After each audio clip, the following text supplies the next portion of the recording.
All right. Hi, everyone. Welcome to session 2 of our spring and summer writing workshop series. I'm excited today to talk alignment. And as well, we have Dave Nussbaum with us, who's a pitch extraordinaire, and we'll be talking about the art of pitching an article to an outlet. We'll give everyone about 30 more seconds to join. Feel free to say where you're joining from. We've got a truly global audience. So hi to everyone wherever you are. And to those joining from the recording, great to have you here asynchronously.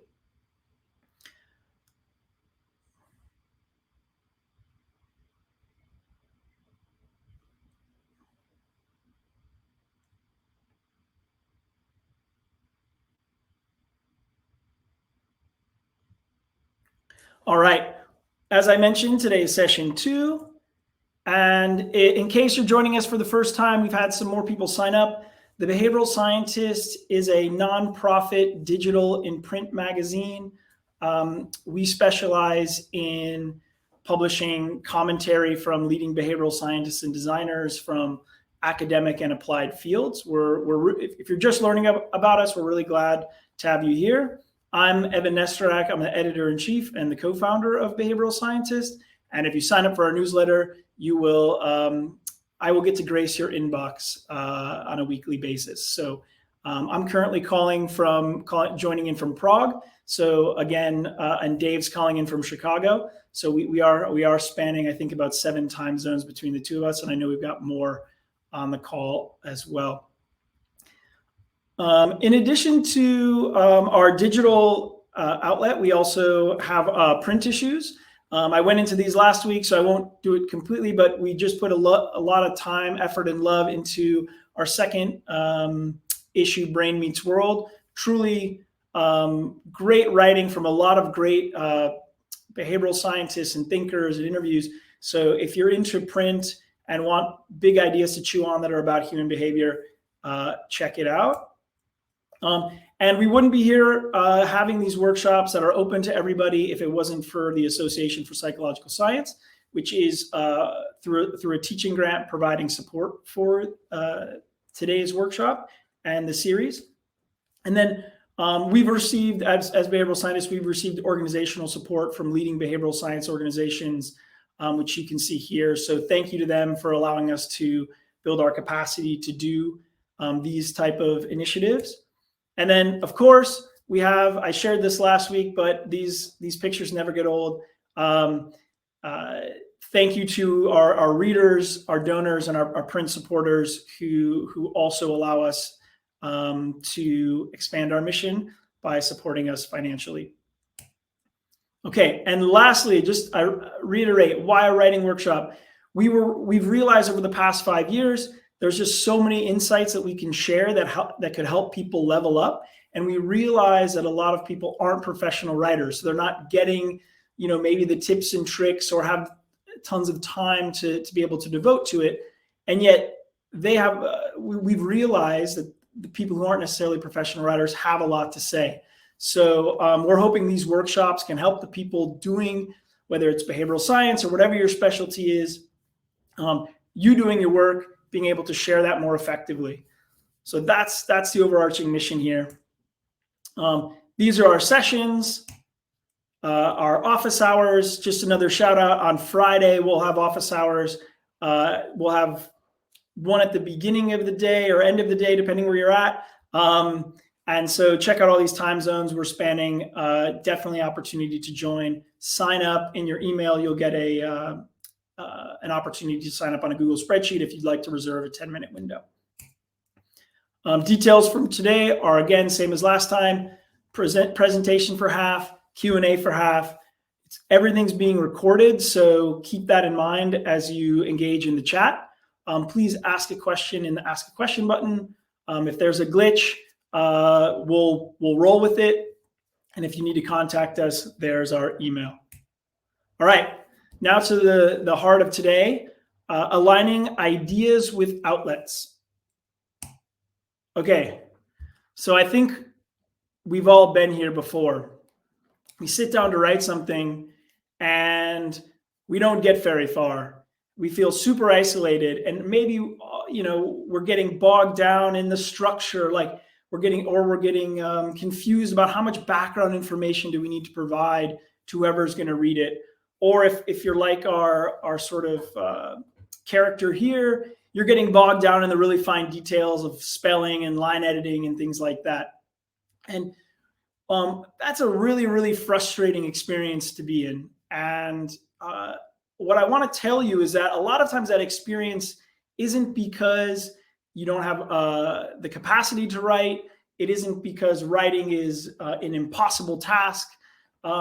It's often because we're kind of making it a little hard on ourselves by putting ourselves on an island. We start to write isolated from a lot of other things. The idea happens, we think we pull out a sheet of paper and we do it. And there's a lot more going on that can help structure a piece, help you figure out what argument makes sense in the context that it will be published.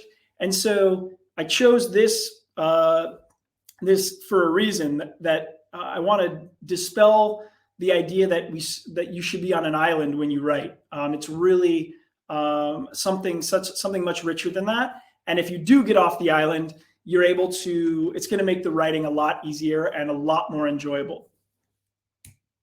Okay, why alignment? Essentially today, what I really want to bring home is that even the most brilliant piece of writing isn't a good fit for every publication. And that's like rule number one if you want to think about where's this going to go? Where's this idea or this article I have going to go? Like we wouldn't publish War and Peace at Behavioral Scientist. That doesn't mean War and Peace is bad. That doesn't mean Tolstoy is a bad writer. It's just not the right fit. The next thing is, if you're spending time to write and your full-time job is maybe something else, you want to be sure that time is well spent.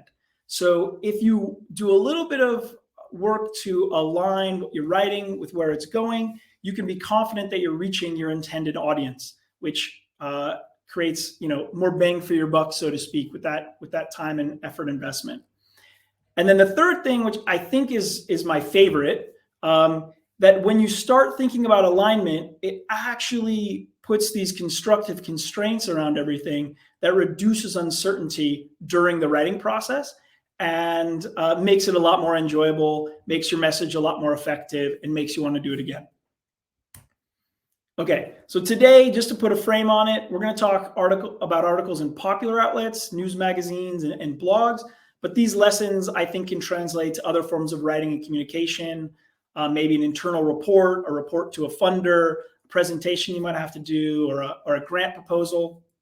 So keep that in mind if that's what you're currently working on. Okay, 3 questions for alignment. This is the structure that we'll go through today. The first thing we'll tackle is what is your goal for the article? Then we'll go into what are your possible outlets? And then we'll figure out, okay, how do we figure out what our parameters are for this idea that we have? Okay, when we start with our goal for an article, we often start on that desert island. If you're a researcher, it might be, hey, I've just finally, after 2 years, I've got my article published. My research, I guess I should write an op-ed about it. That's what my comms department tells me to do. My grant funder wants to make sure it reaches somebody, so I'm going to start writing an op-ed. Or maybe you're at work and your manager comes in one day and says, hey, more people need to know about what we're doing, need to know about what we're doing, and need to know about Initiative A. And you're like, okay. They're like, and then do something about it. Oh, I guess I'll write a blog post about it, try and get the word out. And that's, again, we're starting on the desert island. I just want to point out that at the beginning here, we've got a vague audience and a vague goal. And we also have an assumed format. And so that's setting you up for a lot of uncertainty and frustration in the process. So instead, what I'd like people to do, or one tip, is just deliberately think 2 questions. Who are you trying to reach? Why are you trying to reach them? Just this one step, it doesn't take tons of time, can help you articulate a lot of things that will come later in the process. So identify and specify your audience. Are you trying to hit a general audience? Are you trying to hit other scientists? Maybe you want to hit doctors, teachers. Maybe it's a business setting. Maybe it's people who are interested in fitness or video games. It's that specific. But figure out who you're trying to reach with your article idea. And then this is the key step. Why are you trying to reach them? What value will you deliver to that audience? Why is it important to them? Why it is important to them now? And secondarily, if you're, again, deciding whether to write something or work on another project, if you're not a full-time writer, what benefits would you get by reaching this audience? So instead, try to start here. And this is, we'll walk through a couple examples. You're not meant to totally process this 100%, so don't worry about reading or taking tons of notes.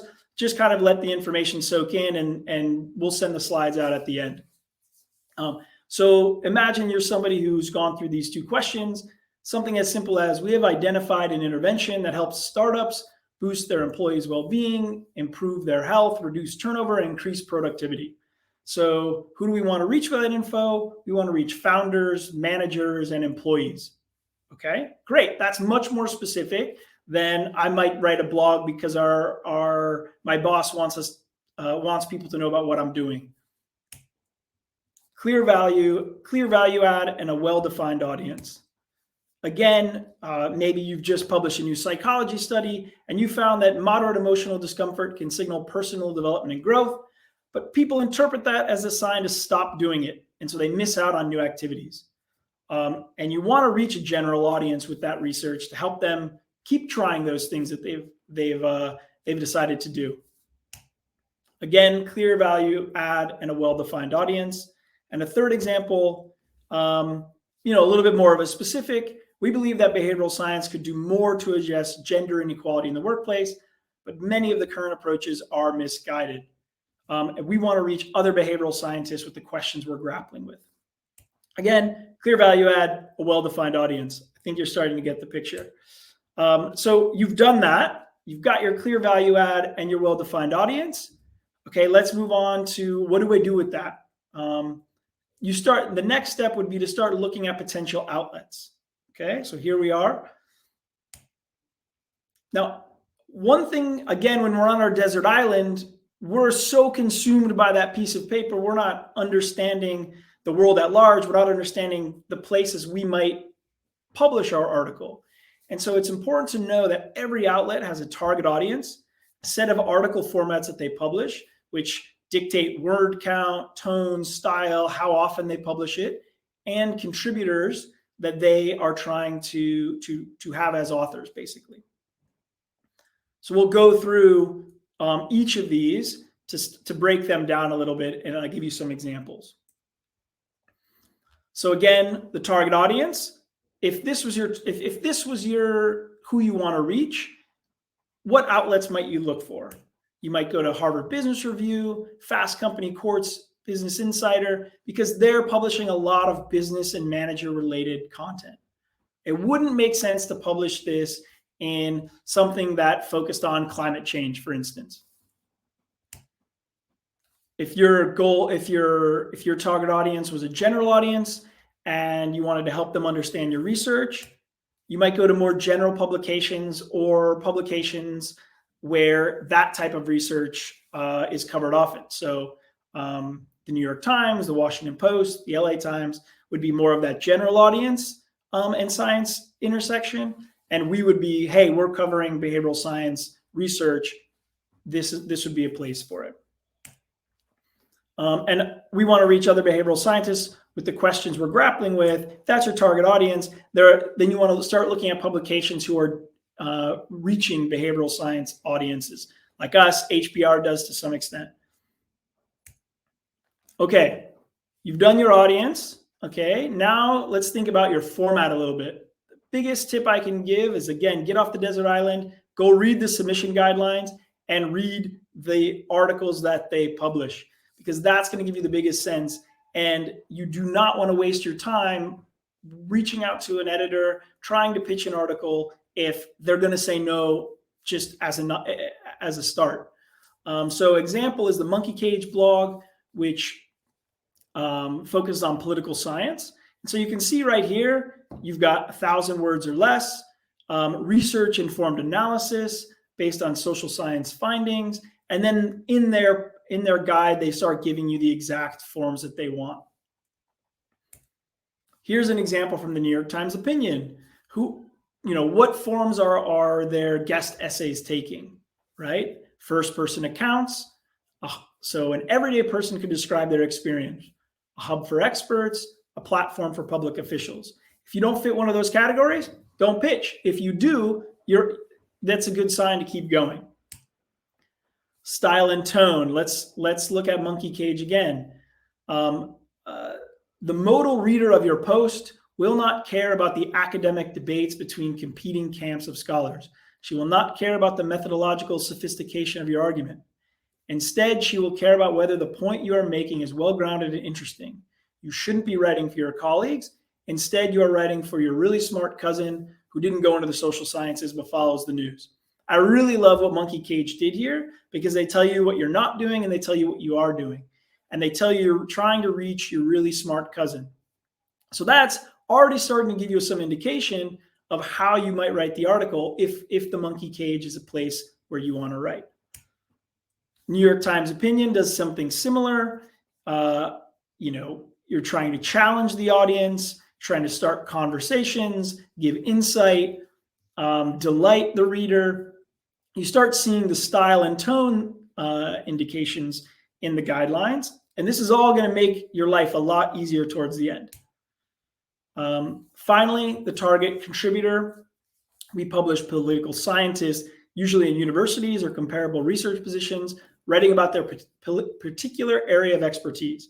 Now, if you're not a political scientist and you don't have a lot of political science training or work in an organization that does a lot of political science, it wouldn't make sense to pitch to Monkey Cage, right? And so it is important to pay attention to who the outlets are trying to target as a contributor, right? And again, if you're maybe an outlier, then maybe it's an indication to ask the editor, hey, this is my background, does that fit? Or if you're right on point, it's a chance to, when you talk to the editor, play up that in the pitch or when you're connecting with them. Okay, now that we've kind of breezed through that pretty quickly, we've gone through your goal, we've gone through what are your possible outlets, and I want to kind of in the next couple minutes just show you how that is going to make the writing process a little bit easier. So what is that? How does that relate to your parameters? Okay, so you have who we're trying to reach and why. We've identified an intervention that boosts employee well-being, improving health, reducing turnover, increasing productivity. So coming back to that example, outlets you'd potentially publish in. Okay, so we've narrowed down our outlets, and we can look at those outlets, define format, tone, style, and word count. So we went from our desert island to really grappling with how much background do people need, to how much jargon can I use, to how long is it supposed to be. And now all of a sudden, by doing that pretty brief process, you're able to say, okay, I've got 1,000 words. I'm supposed to address managers, and I know I can use this type of jargon, but not that type of jargon based on the submission guidelines. All of a sudden, this insurmountable task, this frustrating task, is become really clear, and the guidelines are there. Again, this is just another example for the research outlet.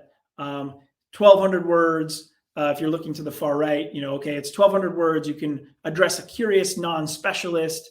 What jargon can you use, and so on. So again, your parameters now are defined by your goal and your the outlets that you've identified that align with that goal and align with that audience. So let's come back to our 3 steps for alignment. What is your goal? Articulate who you want to reach and why you want to reach them. Take 10 to 15 minutes to do that. And if you can do that, you're off to the races. If you can't do it, it maybe means that your idea needs to ripen a little bit. What are your possible outlets? Do some research, understand who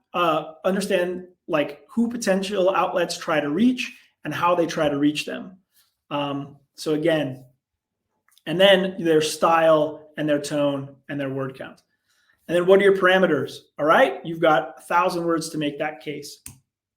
Okay, a few nuances here. One thing I want to point out is that, and I'm gonna go from the bottom up here. The biggest outlet always isn't the best outlet. If you're trying to reach local policymakers in Minneapolis, Minnesota, you might try for the New York Times, but if you don't feel like you have an in or a connection there, the New York Times editor is getting hundreds, if not thousands, of pitches every week. So you might be better off going to a smaller outlet that's locally based, that's going to be really excited to have your commentary, and it's going to resonate in the circles that you're trying to reach. So this, again, that process early on might flip your default from, hey, the biggest outlet is the best, I need to try for the Atlantic or the New York Times, to, hey, where is my audience and how can I reach them? We're going to go into this in the second half. I'm on second point 2 now, but pitching is often part of the alignment process. And we didn't go into that, but that'll become more clear after we talk to Dave about how that fits in. But again, if you're not doing a public facing article, or you have a report or a proposal, then you're not going to do the pitch process. And then, okay, how does writing relate to your overall personal organizational goals? I think this is really important. If your goal as an organization is to, let's say, reduce employee burnout through your interventions, you have to weigh the time it will take to write something with the time it will take that you could spend on something else, maybe doing another intervention or whatever it might be. Personally, I think that more often than not, writing about your work helps clarify things for you, helps attract people to you, and kind of serves as a stamp on your work.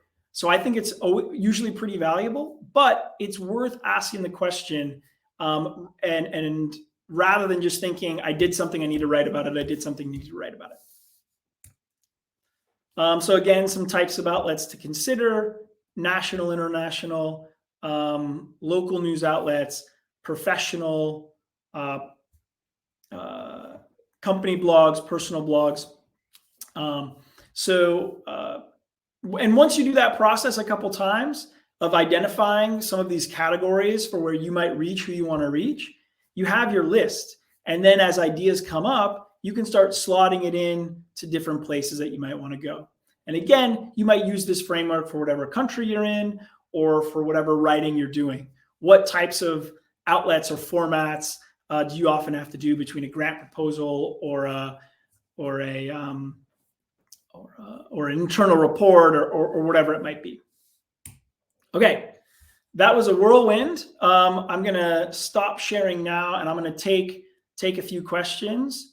Forgive the transition here.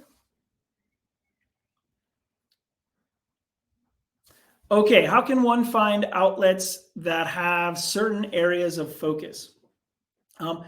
One way that I would do that is start asking people who are in those fields, if you know them, hey, what newsletters do you subscribe to?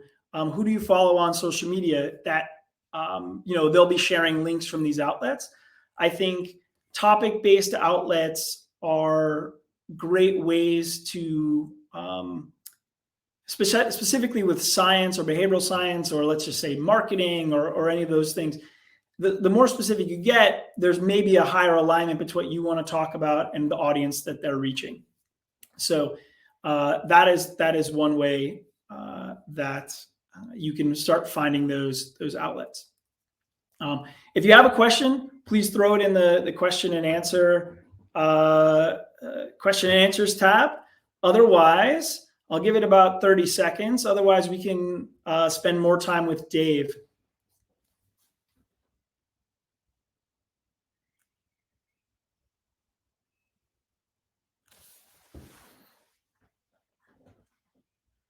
Okay, we've got another question.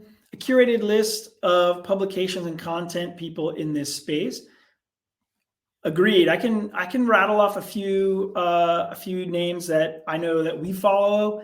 I don't want to leave anyone out, so maybe I'll second thought. Maybe I'll save that, and I'll share some of our favorites in our resources.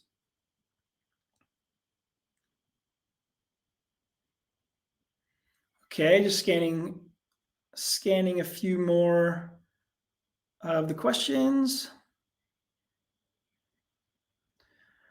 This is going to tee up a question for Dave. What is the greater sin for a writer when pitching? Not following the parameters or being poorly written?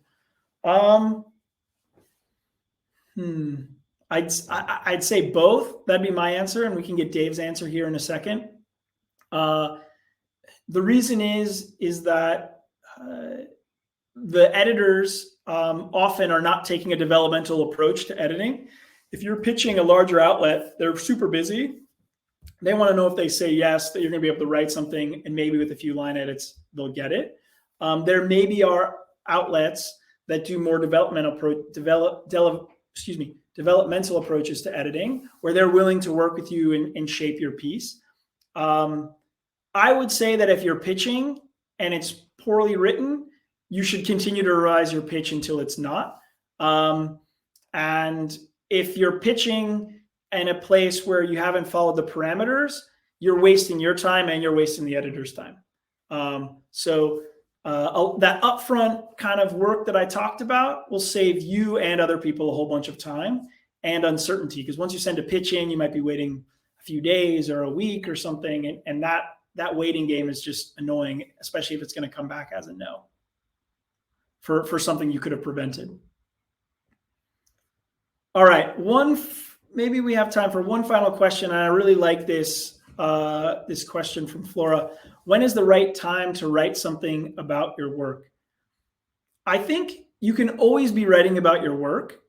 I think that there are right times to write about it for a public audience, right times to write about it for a more specialized audience, right times to write it for yourself and maybe nobody else. What you need to think about, I think, is this an idea that somebody could pick up and run with? Is it mature enough in the field? Let's say you're a researcher. Is this the first time people are hearing about it? Well, if it's the first time people are hearing about it, that's great. But maybe the frame isn't, hey, go change your life because of this one thing. It's, hey, we found this out. We now have a whole bunch of more new questions. It might also be the case that the topic is just too inside baseball. It's too specific. It might be super interesting to a smaller target audience.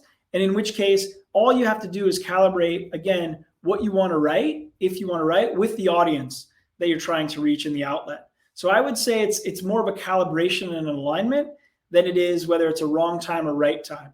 I do think that the hurdle gets higher the bigger the audience for how ripe and mature an idea might be, or robust, let's say. Okay, with that, I'm going to bring on Dave. Thanks for all the great questions, everyone.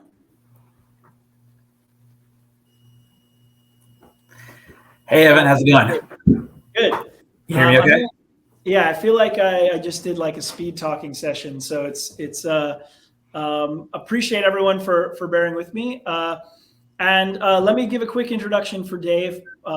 Dave is a social psychologist who earned his PhD at Stanford. He currently is the founder of Psychgeist Media, which is the result of about 10 years of work where Dave was helping psychologists and behavioral scientists as a bridge between the editors at outlets like The Atlantic and The New York Times and The Washington Post, with people who he had known through his professional time as a psychologist. He's also an adjunct professor at Booth, and Dave basically knows everyone in the world of behavioral science and has probably read their writing. So he is just a great resource, and we're really fortunate to have a Q&A with him about his the art of the pitch, so to speak. Dave, did I leave anything out? No, thank you. Thanks for having me. I enjoyed your presentation. I think it was a lot to get across, but I agreed with you the whole way along. I had a lot of thoughts pop to mind, so I'm sure we'll get to a lot of those. And as you were saying, the question often is really keep in mind who your audience is, and so I'm curious, really, what people in this audience, what they're eager to learn about. And I think I got a bit of a flavor of that in the Q&A already. So that was super helpful. Terrific, awesome. I think you're right, and I've got my questions here, but we can deviate if we want. One thing that I think I was trying to convey in my presentation, and it's questions I found myself answering, is we're on that desert island. We're only taking our own perspective when we're writing a piece. And so I was hoping you could share, based on your decade of work as the bridge between academics writing pieces in popular outlets and the editors at those outlets. Before we go into the art of pitching, take us into the world of the editors that you've worked with. What are their goals as an editor? What are their constraints? What are they dealing with on like a weekly basis, etc.? So let me start by riffing on this idea of the desert island, because I think that's the place you want to start, and I'll move right back to editors. But I think that's a great reminder, because I think the weakness that people have in writing is that you spend your time marinating in your own context, whether you're an academic or you work out in policy or wherever you are. You're talking to people, you have the same set of assumptions, you know the same things. And it's not that hard to get out of your own perspective and think about how somebody else is going to hear it, what's going to be new to them, what's going to be interesting to them that's old news to you, and what feels like old news to them but is super exciting to you. And so that exercise is incredibly valuable, because that's where people go wrong, is that they keep doing the same thing they've been doing all along, instead of stopping and recognizing that the audience has changed now. We're really good at doing that, right? If I'm trying to explain what I'm doing at work to my second grader, I can do that, but I recognize I need to do that shift. And the first person you need to do that shift for is the editor, because the editor is the proxy for your audience. The editor works with, that's their job, right? When you're doing perspective taking for what the editor is dealing with, they are trying to understand what their audience is going to be excited by, what's going to get them clicks for sure, but also what's going to resonate. Sometimes they'll try to impress their boss by kind of coming up with a particularly insightful piece, or coming at a news story from a new angle. They love working with scientists, but it's a challenge too, because we like to think of our pitches as, if they're good, if they're interesting, then they're going to succeed. But from the editor's perspective, often the question, yes, they're if it tickles their interest, that's great. But so often, like you said, they're overwhelmed. And so they would rather work on a B+ story that is going to be pretty easy to edit and get into shape, and it's clear what this person is saying, and people will read that and be pleased with it, than working on that really, really interesting A+ interesting story, but it's going to take 4 hours just to get that first revision in before you can even tell whether this diamond in the rough is going to be able to be polished into anything. So certainly one of the things that I've learned is that editors are gauging how much time is this going to take me. And so they love working with psychologists, but it's a risky proposition, because often these aren't writers. Often If you have some track record for having written things, that's often useful. They're not going to read. You're right. If you link the last 3 things you wrote, they're not going to read them all. But if you can say, I've written a piece for the Washington Post, or I wrote a book, or whatever you've got to give you that credential. And to go back to the question you were asked, what's worse, missing the parameters or writing badly? I would pretty unequivocally say writing badly, because as soon as I see that it's bad writing, I'm done. This just isn't for me. I'm not even going to take the time to figure out, can I do something with it? You would really have to blow me away. Like, I did a piece during the pandemic with Ezekiel Emanuel, and they didn't care what he wrote. They just wanted to hear from him, right? And so but unless you're a head of state, if you've written it badly, you're sunk. If you're outside the parameters, as long as they read, right? If you send them 1,000-word pitch when they're looking for a 50-word pitch, then of course they're not going to read that. But so yeah, take us into why. I think one thing that I want to recognize, our audience is probably coming from a lot of different backgrounds. So I want to pause right there and ask, why is the pitch part of the process and not writing a draft? Because I think, again, we start on the desert island, and a lot of times we think, I need to write the draft before I email anyone about it. And that's the opposite of how it usually goes for public outlets. So let me start from the back. I think it's okay to write a draft. Some people can't think through their idea until they put it together in a draft. And I don't stop people who want to go that way. But the biggest advantage of pitching it, starting with a pitch, is the extraordinary flexibility. So for one thing, writing a pitch shouldn't take very long. People that I work with, but I ask them to take no more than 15 minutes to draft it. And then we polish it, because sometimes the product at the end of 15 minutes is very much the first draft of that. But your initial investment is really low. As opposed to spending 3 hours or 13 hours writing a draft that may never get through.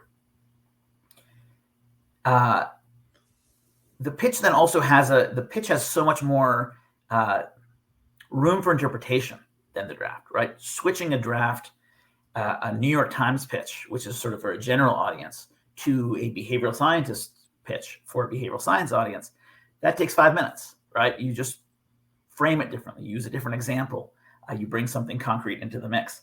Rewriting a draft is a tremendous amount of work.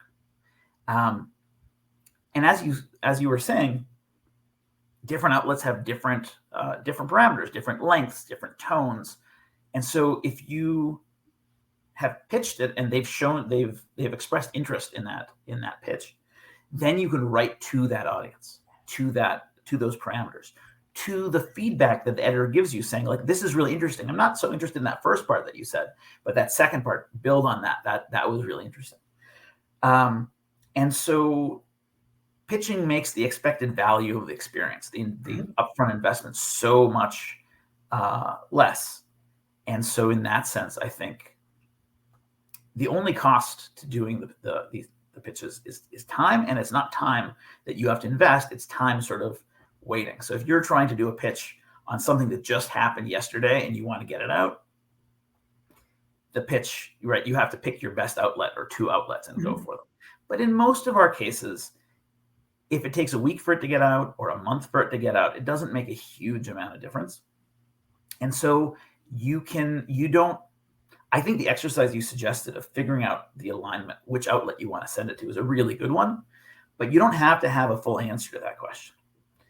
Because, as I think you were alluding to near the end there, the pitching process gives you new insights.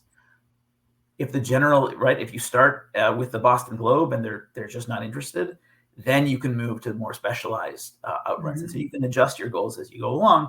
And all it's really costing you is the 2 or 3 days or the week that it takes for the editor to get back to you.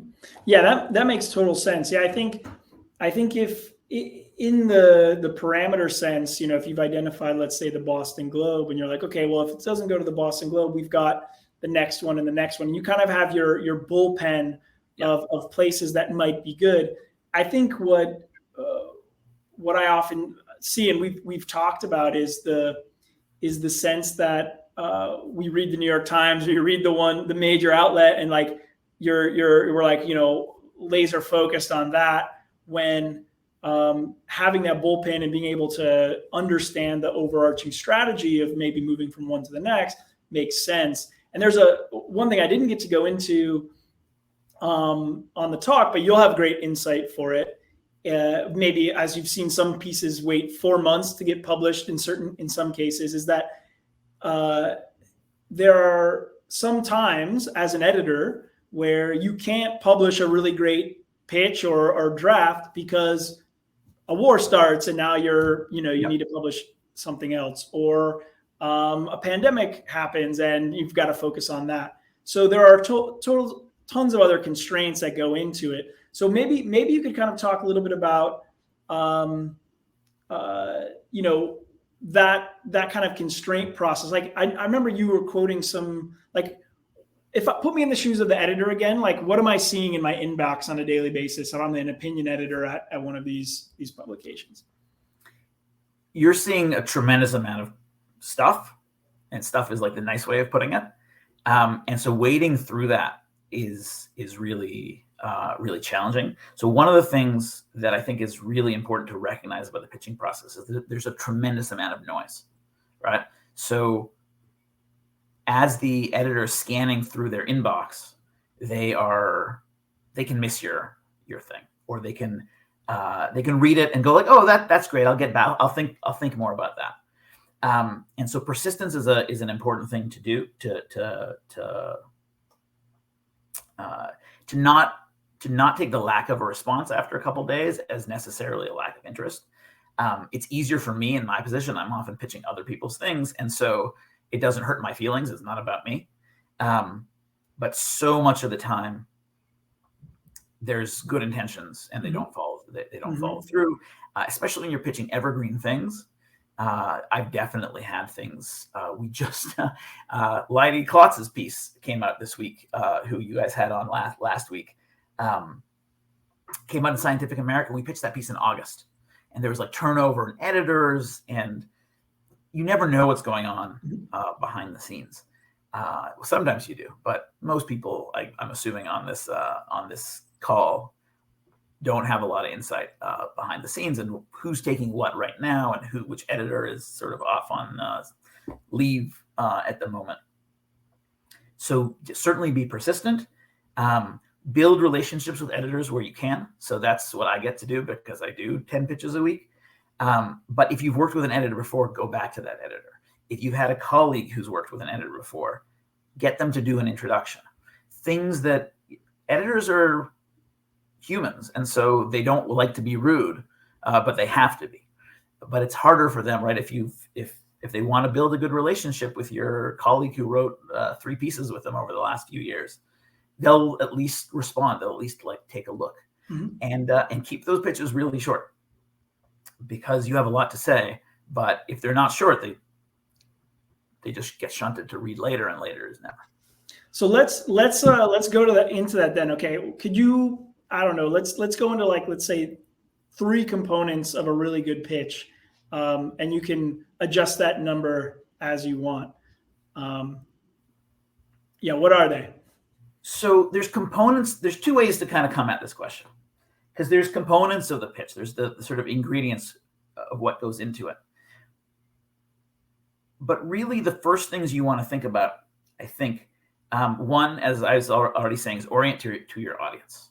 Think about what is interesting to them, not what's interesting to you, right? Rob Willer has this great line of research on moral persuasion, but makes the point that, right, if you're trying to sell your car to somebody, you don't explain to them how you want to buy a new car. You explain to them what the gas mileage is on this car, because you realize that they don't care about your new car. They care about the car they're about to buy. But we forget to do that so much of the time. We are excited about something, and we tell people what we think is interesting. And that's important. That's why we want to share it often. But we have to recognize what is their reality and what is going to be interesting to them. And where that brings you to is, how do you frame the idea? Because in some sense, there's a battle. I don't know if that's the right term, but I'll work backwards if I need to. Science is often very incremental. And if you're blowing my mind with a newest scientific discovery, it's probably BS, right? It's probably not what it's cut out to be. And yet, people reading newspapers and editors serving the people who read newspapers are in the business of blowing people's minds, making people actually click and learn something that they didn't already know. And certainly from the academic perspective, but this is true more broadly as well. Certainly policy, this is true too. You tell people something new and they say, I already knew that. It wasn't that obvious. Why did we need to do science on this? And so your job a lot of the time in crafting the pitch is to frame the problem, to convince the person, to persuade the person that this is new and interesting, that you haven't thought about this before. In writing the pieces, I often give this sort of advice that you can present the problem, and regardless of which way it turned out, sort of A or not A, people say, I kind of already knew that. And so your job is to explain why I should read this. What did you actually think before? Mm-hmm. And that's the trickiest part, because we're really used to, as I said, people sharing our assumptions, people finding the same things we find interesting. So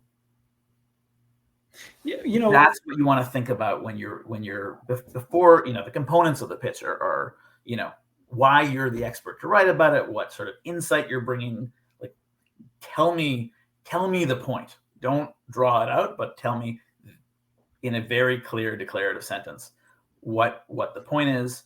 Explain why this is important to people's lives right now, whether that's intellectually or it speaks to the news or it changes how they should live their life in some way.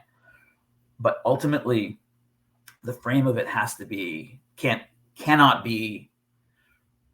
So to go back to your earlier question, it cannot be the editor. Editors are usually looking for reasons to say no, right? They have 50 of these 50 promising pitches, and they have room for 3, and they're looking for reasons to say no. And if this feels like old news, they dismiss it. So that's your challenge. And I think, one thing that's interesting thinking about that challenge is kind of one of the reasons that I think writing about your work, whatever it might be, is actually a really something that's challenging, but also super rewarding, because essentially what you're doing when you're pitching and then when you're ultimately writing a draft is you're putting on a different hat. You're taking a different perspective about your work. And to me, that's what I've seen when writers write about their work, or, in Brain Meets World, we tested out personal essays by behavioral scientists, and I love them, but behavioral scientists aren't used to writing personal essays. And so, but what was really interesting is going through that process, putting on that different hat, taking that different perspective, actually opened up new ideas about their own work and their own experience. And so I think if you're watching the session and you're thinking about, wow, pitching sounds like a giant pain in the ass, writing already feels like a pain in the ass. I feel like when you write something, that it's a sort of stepwise write or pitch, anything you're doing to translate and think about your work is kind of a stepwise jump in how you think about your work, because you're doing this process of perspective taking. So even if not always getting new insights, even if the end result isn't that New York Times op-ed, I think you can get something out of the process, but you want to be strategic and smart about it, because we don't have unlimited time. So just listening to you, maybe. But the process, I think, I think this speaks to the power of the pitching process, is that thinking about the why, and the why is this interesting. These are questions that we don't ask ourselves regularly because they seem so obvious. But when we have to explain them in clear terms to somebody who isn't already bought into why this is interesting, it can be enormously illuminating. And so I sort of encourage people from very early on in their careers to do this, not necessarily to invest a huge amount of time into it, but writing a pitch, like I said, should take at least 15 minutes to start. And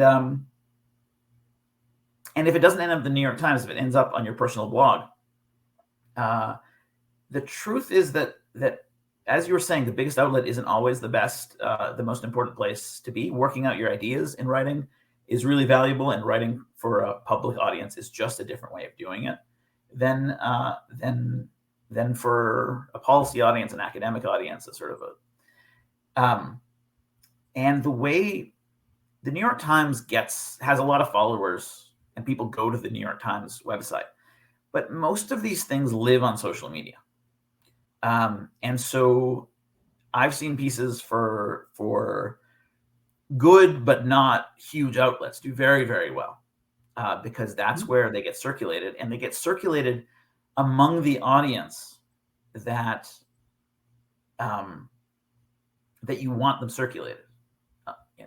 So when I get people to pitch for the Behavioral Scientist, one of the key things that I say is that the audience is certainly not as big as the LA Times, but it's very dense in people who want to learn exactly about this, right? And so I think that can be really, really important. And again, just because the pitch doesn't end up, like I've got a thing that I want to share with like 2 million people, ends up getting shared with 2,000 people. That's still about 1,978 more than would read a journal article. Yeah, that's a great point. Okay, so I want to take. There's a couple questions. I've got a couple of questions that I still want to ask you, but I want to take one from the audience. Okay, so when, let's say you've pitched a piece, an editor wants it to go in a certain direction, but maybe you're not comfortable with it, or it gets hacked to death. What is your advice to writers in that situation? So if they've done the exercise that you've done, that you suggest that they do, they've got a step. They've already taken the biggest step they need to take, which is, does this still align with what my goals are? You do have to have some flexibility in terms of making things right. It's a negotiation with the editor. At the same time, when it comes to the science, I think you can be an absolutist. If it doesn't get the science right, you basically have to put your foot down and say, I will not publish this if it doesn't get the science right. When you do that, you almost never, I've never seen something fall apart over that. They also, right. You often get this sort of feedback, and you're like, well, that would be really, really interesting if it were true, but it's really not. We didn't find that. And so once you sort of push back sort of firmly and clearly and explain yourself, I think that the biggest mistake is to leave things sort of unspoken. So you go into the draft and you annotate, or you write in an email, I really liked the way this flowed, but I'm not comfortable with the way we're presenting this because it's misleading, because it doesn't capture the essence. You usually get people, the editor will bend. At the same time, so I remember we did a piece. So Richard Thaler, Nobel Prize winner, you think he gets his own way, but we were doing a piece for the New York Times on what is called in the literature sudden death aversion, which is this idea that we make decisions that prevent us from losing right now, even if the odds of losing are higher. So a football team won't go for a 2-point conversion at the very end of the game to win. They prefer to take the 1-point conversion to tie. And so this is called sudden death aversion. And he was pushing really hard for them to do it. And they were like, well, but sudden death aversion sounds like you're trying to avoid overtime, which is the opposite. You're trying to get into overtime. That's too confusing. And they just wouldn't let him do it. Headlines certainly that's the one thing where, you can push back, but they have, they invest millions of dollars in algorithms that figure out headlines and people whose job is to write headlines. And so it never hurts to be really clear, and you can ask them to let you know what the headline is going to be. Sometimes there's multiple headlines for the same thing. They'll A/B test them. But my fundamental advice is to be clear and firm. And usually you can find a solution. But if you can't, I think you need to be prepared to walk away, especially if it doesn't suit your what you're actually trying to achieve. Right? If you're trying to teach them science and you're misleading them, then you're not gaining anything. No, I think that makes a lot of sense. I mean, it is one thing I hope people are taking away is that, getting behind the scenes is really interesting. I think is really useful because knowing that, hey, if you're pitching for the first time and you got something accepted and you're writing a draft, and all of a sudden you see a track change over your scientific finding, knowing that, hey, I can push back on this and that's like the norm, I think is really, really valuable. And I think, one other kind of takeaway for me and as an editor working with writers, that if the writer has a clearly articulated sort of goal and value and everything like that, it's going to make it 10 times easier for me to understand, yes, we can publish something that kind of aligns with what you're trying to say, fits our audience. Or I might say, hey, like, we're not the place for that. Go to this publication. I can maybe even do an introduction if it makes sense. And at the end of the day, if you do walk away or you change course or whatever, the sun will rise tomorrow, and there'll be another idea that will come sooner rather than later, and the process, you can try it out again, basically. So, but once it's published, it's published. So it is important to know that what you're doing makes sense, and you've thought about it, and it aligns with kind of your values and what you want to do overall as a in your career or a scientist, whatever it may be. Yeah, and I think it's just important to take the moment to remember that editors are people, and they're busy, they're excited about your ideas often, but they have a job to do, and sometimes things fall through the cracks because there's so much going on. You might be the 11th piece that they're doing, which is, again, another thing with pitches to remember is to send that follow-up after a couple days, to not assume that you're bothering them. Sometimes you are, but to not assume that you're bothering them, but that you're helping them do their job. Sorry, I just looked at the clock. I realized that we are almost out. I wanted to address a couple questions in the chat just before we leave. One of the questions is there a way that people watching these sessions can be connected? We are going to do a sort of networking style event with everybody that's registered who wants to participate. So we'll follow up with that later as we kind of that takes shape. And then there was another question about providing some examples of good and bad pitches. Dave, is that something that we could share in resources as a follow-up email? We might be able to. As I've been telling you, though, the kinds of pitches that I do and the kinds of pitches that people write themselves are very different, because I have sort of working relationships with the editors, so they're much more colloquial. And so, hey, this is really interesting. You should check this out because, look, they've looked at this from a different perspective, and I think that would be interesting. And you can't do that about your own pitch. But yeah, let me see what I need to. Yeah, well, I think we can share some. I know there's examples out there, so we'll corral them, and then if maybe we draw on some of your favorites that came in, and all you had to do was forward it along, as a good example. All right, also, everyone. I just put in the chat the Twitter handle. But before you leave, if you're interested in learning more about Dave and Psychgeist, go to psychgeistmedia.org. We'll make sure that's in the resources as well. Thank you everyone for joining. We will see you at session 3. Bye-bye. Thanks, everybody. Thanks, Evan. Thanks, Dave.